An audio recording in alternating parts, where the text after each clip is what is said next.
Fransada kənd təsərrüfatı 11-ci yüzillikdən başlayaraq inkişaf etməyə başladı. Yeni qoşqu sistemi nəticəsində atdan istifadə əkin və başqa kənd təsərrüfat işlərinin müddətini azaltdı. Əmək məhsuldarlığı kənd təsərrüfatında xüsusilə artmışdı. Kəndlilər öz istifadəsində olan torpaq payında daha səylə çalışırdılar. Feodallar kəndlidən aldığı vergilər biyardan daha sərfəli idi. Aramsız daxili və xarici müharibələr bu dövrdə feodalların təsərrüfatla məşğul olmasını məhdudlaşdırdığından onlar tədricən öz əkin sahələrindən istifadə üçün kəndlilərə paylamağa başladılar. Fransanın şimalından fərqli olaraq cənubda feodal münasibətlər zəif iştirak etmişdi.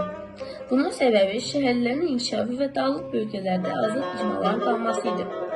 Burada feodallar demək olar ki, müstəqil idilər.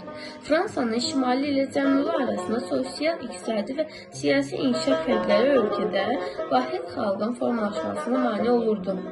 Burada yaşayan əhali fərqli dillərdə danışırdı. Bu feodal dağınıqlığını daha da gücləndirirdi.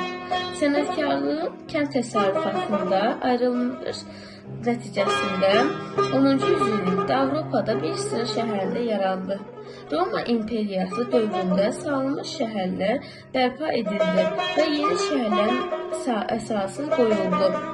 İlk dövrdə kənd təsərrüfatı çalışan əhali tədricən sənətkarlıq və ticarətlə məşğul olmağa başladı. Fransanın cənubu şimalındakı şəhərlərin inkişafı da fərqlidir. Ölkənin cənubunda şəhərlərin yaranması və inkişafı xarici ticarət əlaqələrinin genişlənməsi ilə bağlı idi. Şimalında isə vilayətlər arasında iqtisadi əlaqələrin yaranması buna səbəb olmuşdu.